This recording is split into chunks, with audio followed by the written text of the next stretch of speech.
Hello, I'm David Cruz, an MBA student at Indiana Wesleyan University.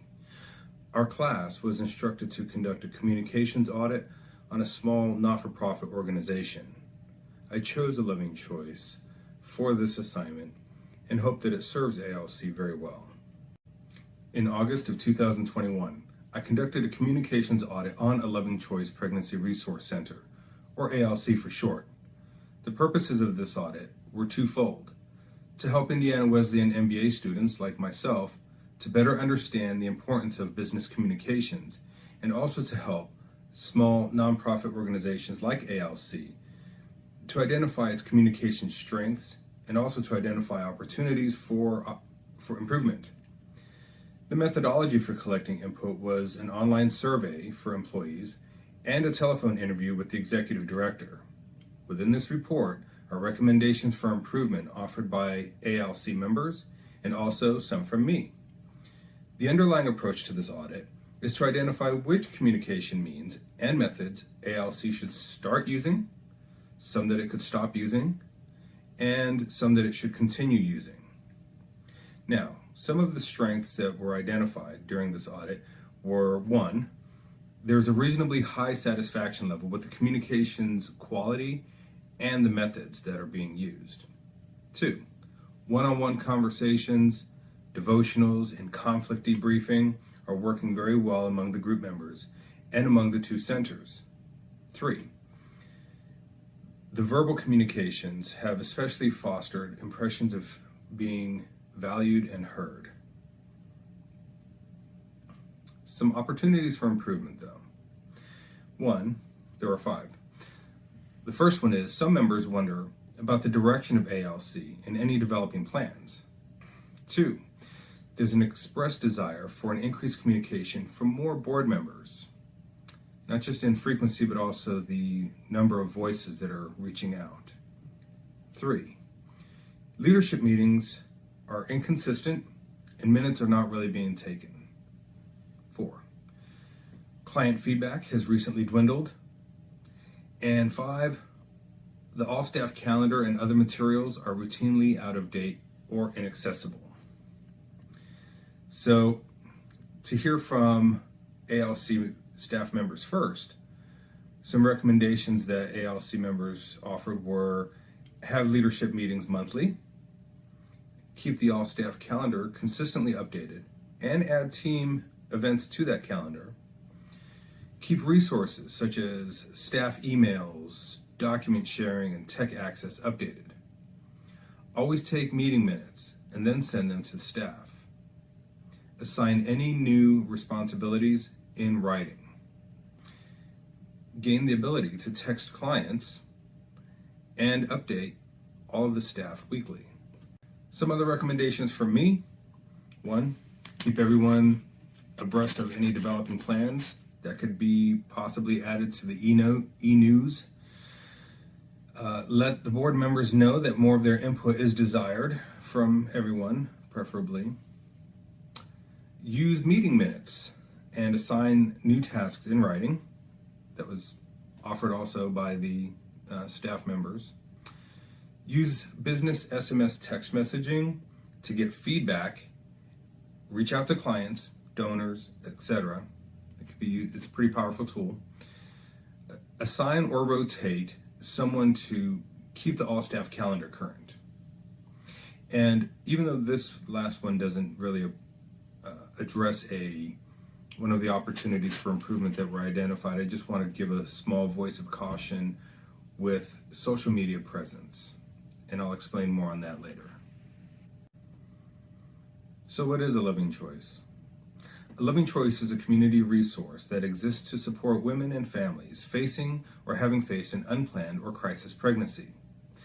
ALC encourages and equips women to make educated decisions about their pregnancy. Many women are facing difficult choices surrounding their pregnancies, their relationships, and their lives. ALC's goal for each woman is to make her own decisions after she has received education applicable to her situation. If pregnant, a woman can choose to parent, choose adoption, or choose to end the pregnancy by having an abortion. ALC Pregnancy Support Center will educate women facing an unplanned pregnancy about the choices and decisions they are facing, offer free pregnancy testing, offer up-to-date information on sexually transmitted infections, provide free, limited ultrasounds to women with a positive pregnancy test performed at ALC and medical approval, provide emotional support for women after abortion, offer all services free of charge and confidentially. So about the procedure for this audit, an email invitation was created to secure a professional partner for the audit. The invitation was sent to Diana Cahill, the executive director of ALC. The invitation included the purpose of the audit, the potential benefits for participating, and what participation would be needed from the ALC staff members. 13 survey questions were developed. A survey was created using Google Forms and made available via an easy-to-use multi-platform compatible web link. At the beginning of August, survey data was collected and respondents completed the survey. To mirror the 13 survey questions, a 13-question interview was developed, but tailored to anyone who would collaborate with the board of directors. On August 8th, a telephone interview with Diana Cahill and myself was conducted and recorded with her knowledge and support. Members were asked to rate their level of satisfaction with the quality of the job-relevant information they received from their leadership. This question was designed to assess whether employees found the information disseminated to them purposefully adequate and useful for their job functions. Negative results may indicate noise or static in communications. The executive director expressed a desire for more diversity and frequency of collaboration that's initiated by the board members. This could improve information quality. Survey data showed a member satisfaction rate of 86.7%. This question was designed to assess whether employees felt that barriers existed for them to receive necessary information related to their unique environments. Members were asked to rate their level of satisfaction with the delivery methods used by leadership to disseminate job-relevant information to them. Negative results may indicate a need to explore more appropriate delivery methods. The executive director expressed a high level of satisfaction with the methods used by the board members. Survey data showed a member satisfaction rate of 83%. Members were asked to identify which delivery methods were most used by their leadership to disseminate that job-relevant information to them. This question was designed to discover typical channels of communication used by leaders. Their effectiveness is evaluated in subsequent questions. The executive director identified email, telephone calls, text messages, one-on-one talking, and meetings as the methods used by the board for communication. Survey data showed that one-on-one talking prevailed as the most used method for communication, but telephone calls and text messages and meetings were nearly as prevalent. Members were asked which of the above methods worked best for them and why. This question was designed to help determine which channels leaders should continue to utilize when communicating with their subordinates. The executive director noted that the appropriate communication methods might vary depending upon the situation. In general, she voiced a great appreciation for one-on-one talking because of the richness that it brings for in-person discussions. Value is added because of the time investment for in-person collaboration. Texting and phone calls were also ranked high because of their immediate natures, but less so than one-on-one talking. Reasons given for the favorability of one-on-one talking were fewer distractions and greater opportunities for asking questions. The reasons given for the favorability of email were clarity, directness, and a historical reference. The reasons given for the favorability of meetings were being able to get the big picture and the camaraderie of everyone working together. And a reason was given for the favorability of text messages was a little obvious but noteworthy, the continuous availability of one's phone. Members were asked which of the above methods were not working well and why. This question was designed to help determine which channels or methods leaders may want to stop using when communicating with subordinates.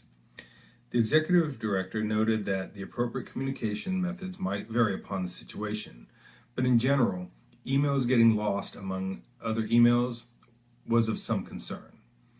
Survey data showed social media as the least preferred method because of messages getting lost or missed altogether. Now, it's worthy to note that the option to select social media in this survey was given as a hypothetical or an unknown option that may not necessarily reflect an actual communication practice for ALC. Therefore, the next least preferred method, which is the all-staff calendar, may be the actual method of least preference. And the reason given for the low preference for the all-staff calendar were 1, it's routinely out of date, and 2, the personal preferences. This question was designed to assess whether employees felt barriers existed for them when sending feedback to leaders. Members were asked to gauge their perceptions that they felt heard, understood, and that their views are valued.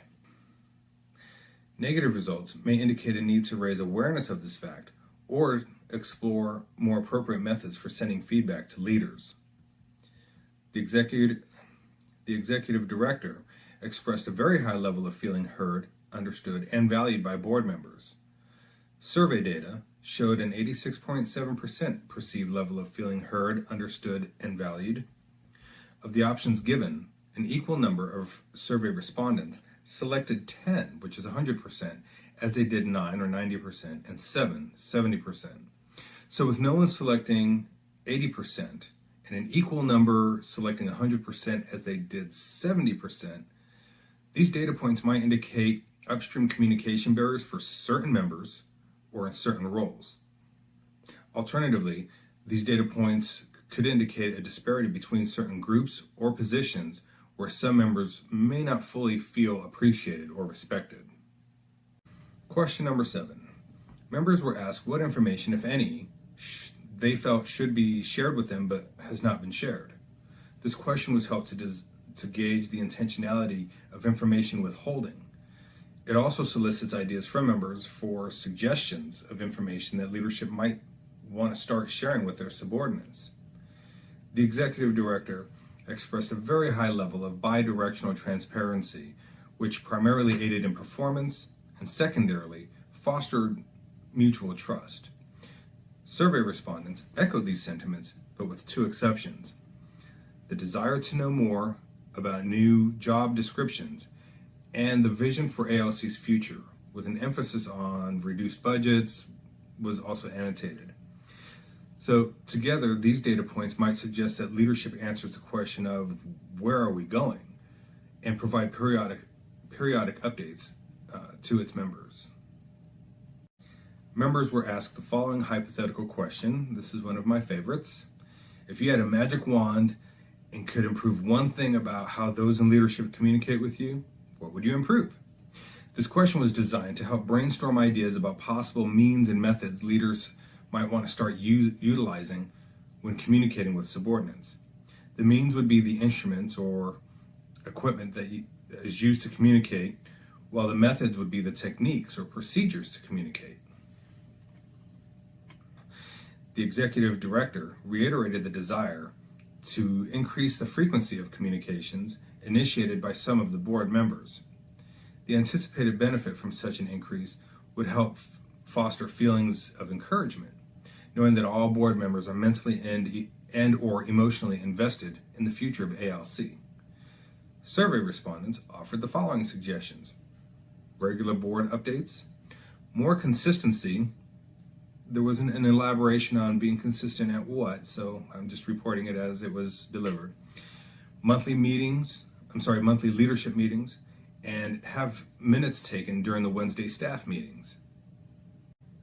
Number 9, members were asked if ALC uses feedback from its clients to help it improve its internal processes. If so, they were asked to give some details as to how that client feedback is currently being used and to identify if any improvement areas were evident. This line of questioning helps to assess ALC's responsiveness to its stakeholders. It also solicits ideas from members on how to start using client feedback in better ways. The executive director identified that ALC has evaluation forms available and noted either a decrease in their use or a decrease in their being sent to her for review. There was some speculation that the appropriateness of when to solicit feedback from clients may be dependent on the emotional intensity experienced during the client's visit. Perhaps less intense visits, such as with class attendees, are more likely to be asked for an evaluation than someone currently dealing with a traumatic event or decision. The executive director noted that visits that are emotionally exhausting for the client and the ALC members may not be the most opportunistic time for requesting feedback. Online interviews are positive, but the executive director expressed no active pursuit in the online space. Discussion to digitize the feedback via a SurveyMonkey link was proposed as a means of collecting such feedback.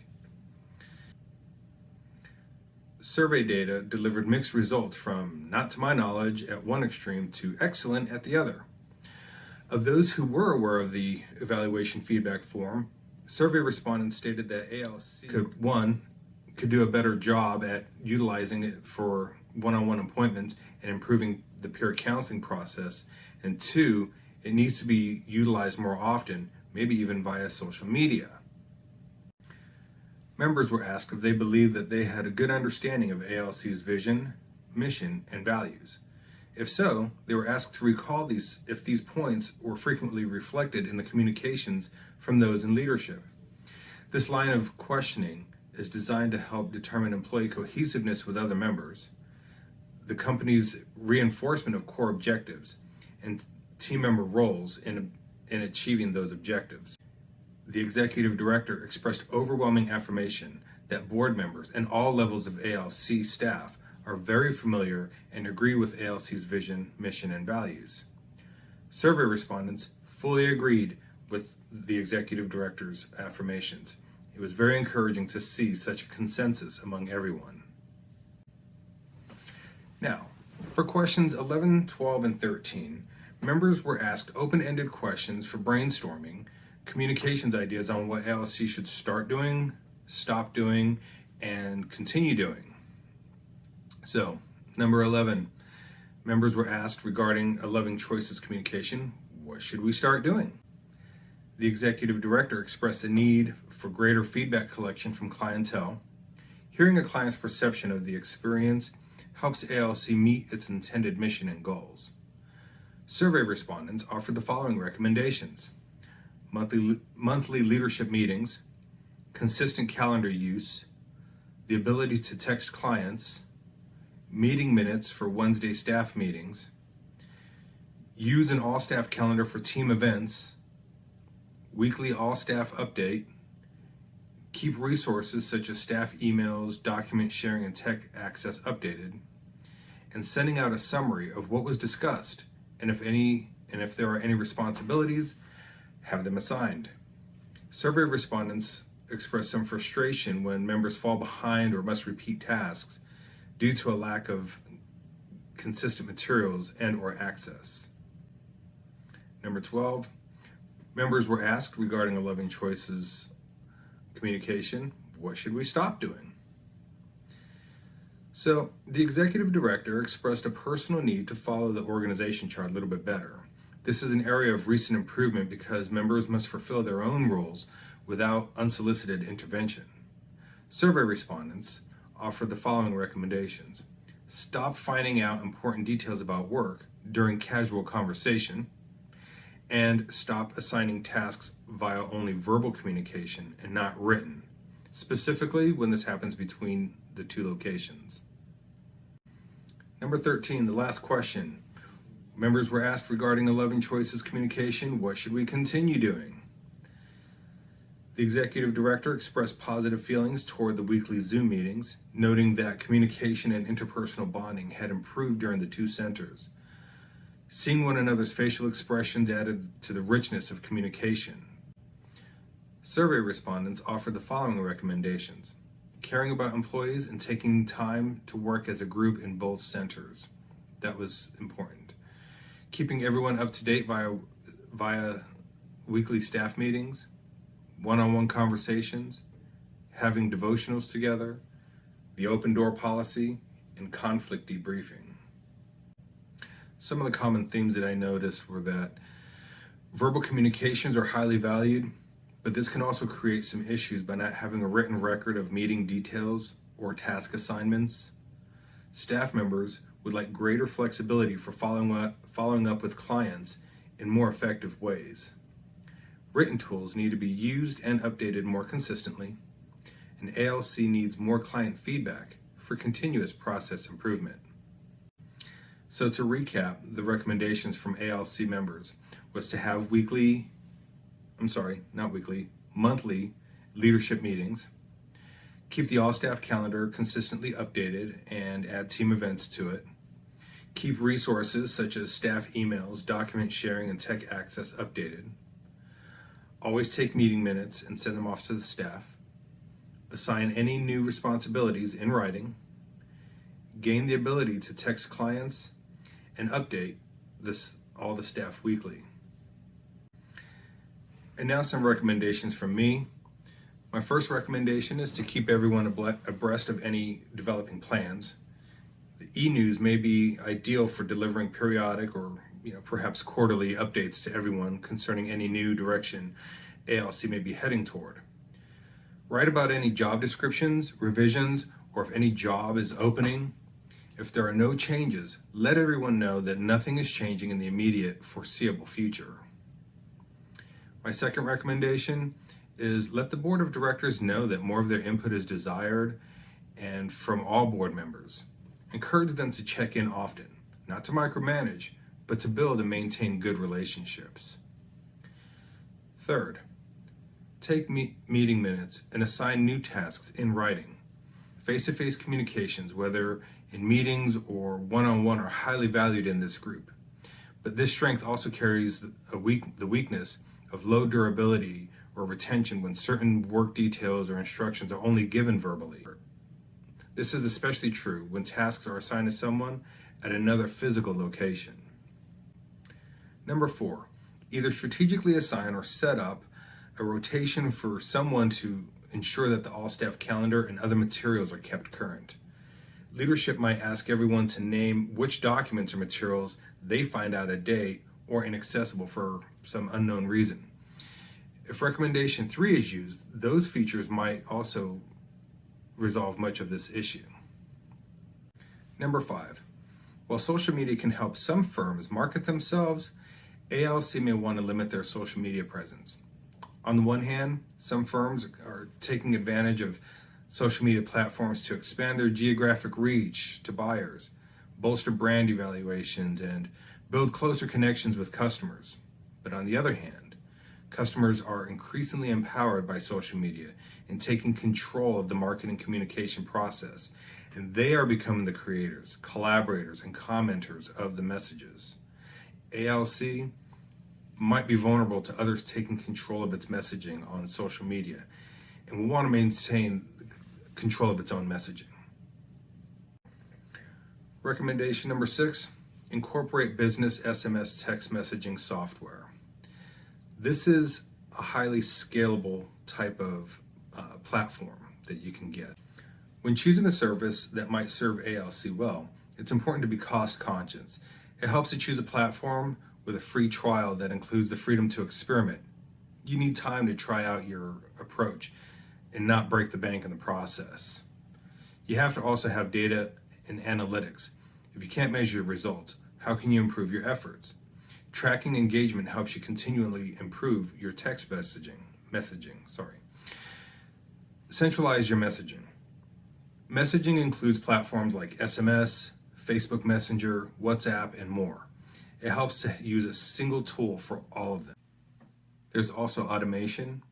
You can set up messaging to fire off reminders for clients about upcoming appointments, or you could also set off messages to your donors to remind them of, say, an upcoming donation event, such as a golf scramble.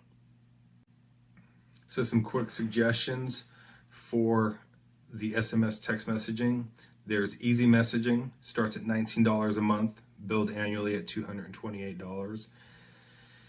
There is simple texting, which starts at $25 a month, or actually if you bill it annually, it's $18.75 a month, which is $225 a year. There is Haymarket, which claims to be a HIPAA compliant platform, but personally I think that's more of a personal responsibility, that you have to be responsible with how you use any app. But Haymarket starts at $59 a month or $49 a month, billed annually. And you'll see that some of these have different features and benefits, which is why there's price differences. And then there's ZipWhip, which is also claims to be part of a HIPAA compliant solution, and that one starts at $25 a month.